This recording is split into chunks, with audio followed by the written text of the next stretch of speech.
Your daughter was breaking the rules by picking flowers. So I left her in the woods to teach her a lesson." As these words left the HOA president's mouth, she had no idea she'd just committed a crime against the child of the state's chief justice. She would soon learn that some lessons come at a devastating price.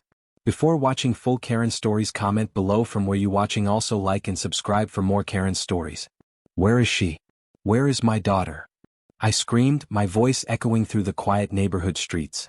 My hands were shaking as I gripped my phone, ready to call the police. "Calm down, Mr. Evans," Patricia Wilson said with an irritating smirk. Her perfectly styled blonde hair didn't move as she crossed her arms. "I simply showed your daughter where children are actually allowed to play in this community. It's not my fault if she couldn't find her way back." I stepped closer, fury building inside me. "My daughter is 3 years old and uses a wheelchair. What have you done with her?" Patricia's eyes narrowed. "That wheelchair was on community property without proper permits. And those unauthorized flowers she was picking are against HOA regulations. Rules are rules. You took a disabled child and left her somewhere because of flowers?" My voice broke as panic surged through me. Several neighbors had come out of their homes, watching in shock. "The trail entrance is just past those trees," Patricia said dismissively, pointing toward the dense woods that bordered our neighborhood. "I'm sure she's fine. Consider this a lesson in following community guidelines." I had never felt such rage in my life. But finding Emma came first. "I'd deal with this woman later." As I sprinted toward the woods, I heard Patricia call after me, "And those violations better be fixed by Monday or the fines will double." I never told anyone in Oakwood Heights that I was the Chief Justice of our state's Supreme Court. After 15 years as a judge, I wanted a normal life when we moved here 3 months ago. I wanted Emma to have a fresh start, a safe place to grow up. Now I was running into the woods, desperately calling my daughter's name, wondering if she was scared, hurt, or worse. Emma wasn't always in a wheelchair. She was born healthy with bright eyes that lit up the room. But at 18 months old, she developed a rare neurological condition that affected her ability to walk. The doctor said she might walk again someday with therapy and special leg braces, but for now, at 3 years old, she relied on her wheelchair to get around. The past months had been peaceful until today, when the HOA president decided my daughter's disability was an inconvenience to her perfect neighborhood. I was working from home that Tuesday afternoon while Sarah took Emma to physical therapy. A sharp knock interrupted my conference call. Standing on my porch was a woman with perfectly styled blonde hair, wearing a bright pink blazer and holding a clipboard. "I'm Patricia Wilson, HOA president," she announced without a greeting. "Your lawn violates 3 separate community guidelines." I looked at our yard, confused. The grass was freshly cut, the hedges trimmed. "What violations?" I asked, stepping outside. Patricia pointed her manicured finger at Emma's swing. "Unauthorized play equipment. All outdoor installations must be approved by the committee." Her finger moved to the colorful garden. "Unapproved plant varieties." Finally, she gestured to the small ramp we had installed at the side of the porch. "And that thing is an eyesore."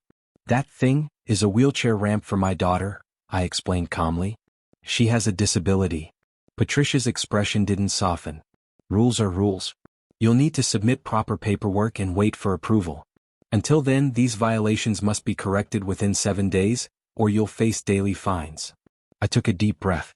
"I understand you're doing your job, but the ramp is necessary for my daughter's access to our home." "Not my problem," Patricia said, handing me a violation notice. "Everyone follows the same rules here. That's what keeps property values high." Before I could respond, she turned and walked away, already scanning the next yard for infractions. That evening, I explained the situation to Sarah. She suggested we attend the next HOA meeting to request accommodations for Emma's needs. It seemed reasonable enough.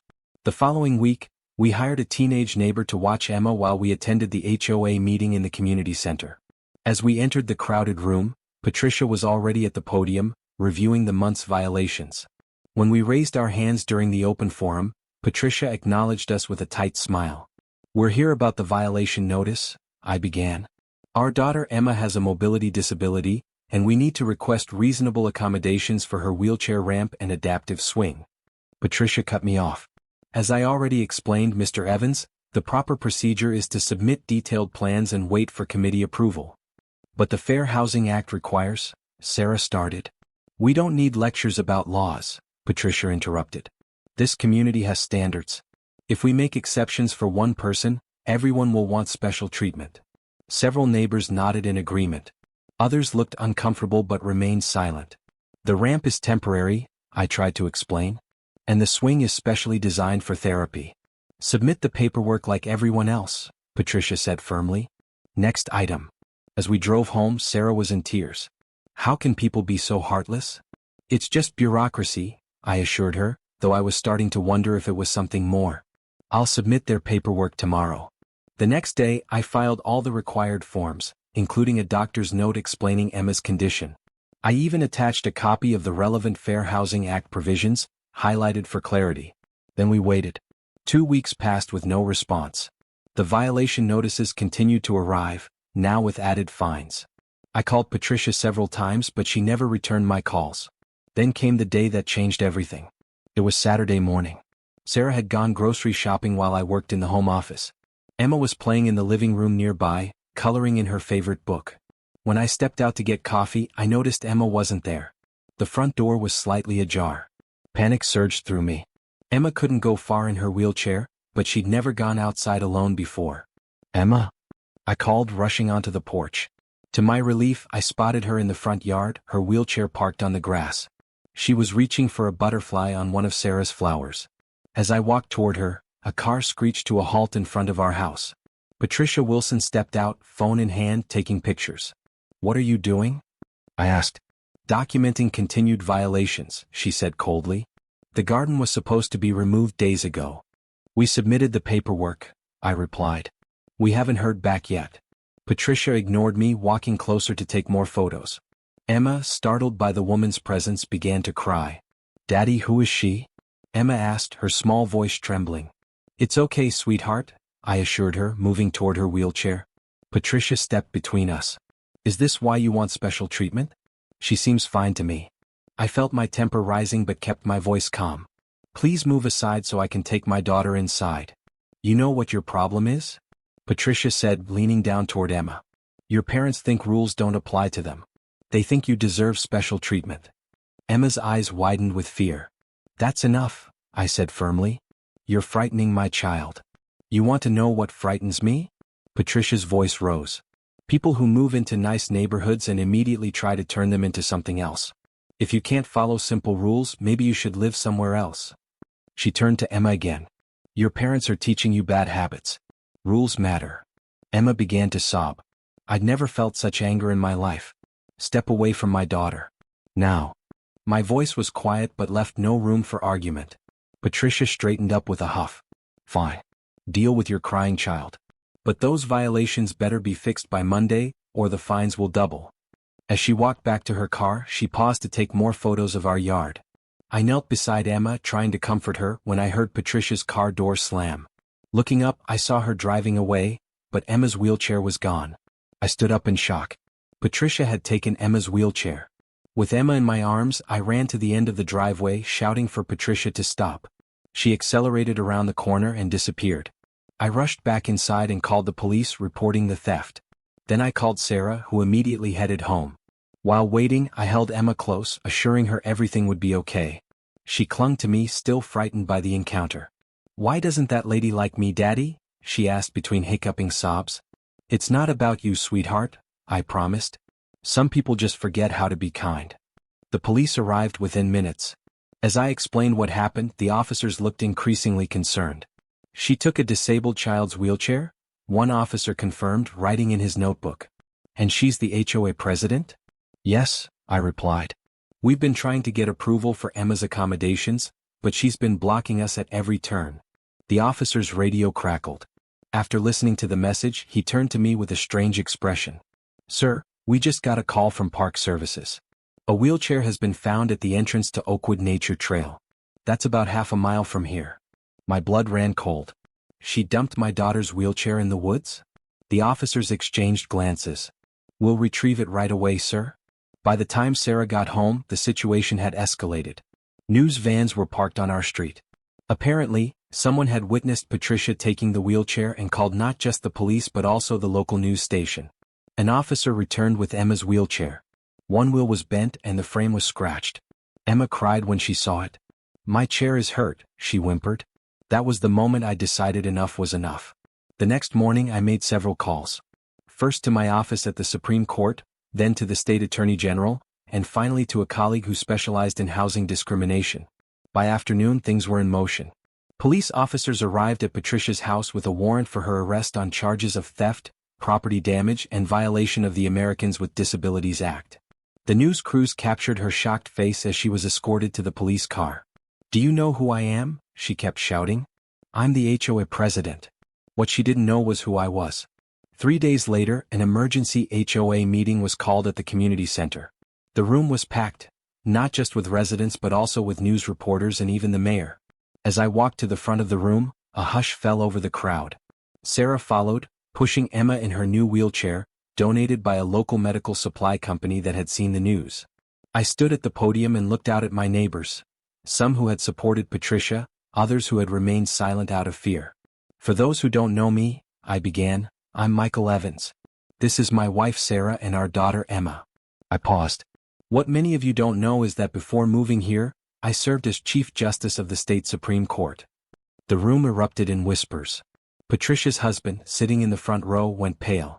I chose not to mention my position when we moved here because I wanted to be treated like any other resident. But when the HOA president stole my disabled daughter's wheelchair and abandoned it in the woods because we planted flowers without approval, I realized this community has a serious leadership problem. I explained how the Attorney General was now investigating the HOA for systematic discrimination, how Patricia faced criminal charges, and how a class action lawsuit was being prepared on behalf of all residents who had been unfairly targeted. "But this isn't just about legal consequences," I continued. "It's about what kind of community we want to be. Do we want to be known as the neighborhood that terrorizes disabled children? Or do we want to be a place where differences are accommodated and everyone can feel at home?"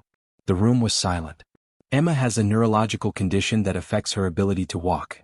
The swing in our backyard isn't just for fun, it's part of her therapy.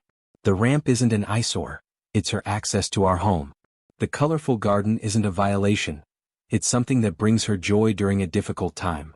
Many people were nodding now, some wiping away tears. "I propose we create a new HOA board, one that understands that rules exist to make community life better, not to give some people power over others. One that recognizes that reasonable accommodations for disabilities aren't special treatment, they're basic human rights." The vote was unanimous. Patricia was removed from the board, and a new committee was formed, including Sarah and 2 other parents of children with disabilities. In the days that followed, something remarkable happened. Neighbors who had never spoken to us stopped by with cards and gifts for Emma. One family built a small accessible playhouse in their yard and invited Emma over for playdates. Another, a retired carpenter, offered to help design better ramps for our home. The community center created an adaptive playground fund. The garden club started a program to help residents with disabilities maintain beautiful yards that also met their accessibility needs. As for Patricia, her legal troubles were just beginning. The investigation revealed she had been selectively enforcing rules against homeowners she personally disliked while ignoring violations by her friends. She had also been misusing HOA funds for personal expenses. Rather than face a trial, she accepted a plea deal: community service at a center for children with disabilities, mandatory sensitivity training, and restitution to all the homeowners she had unfairly fined. 6 months later, Oakwood Heights had transformed.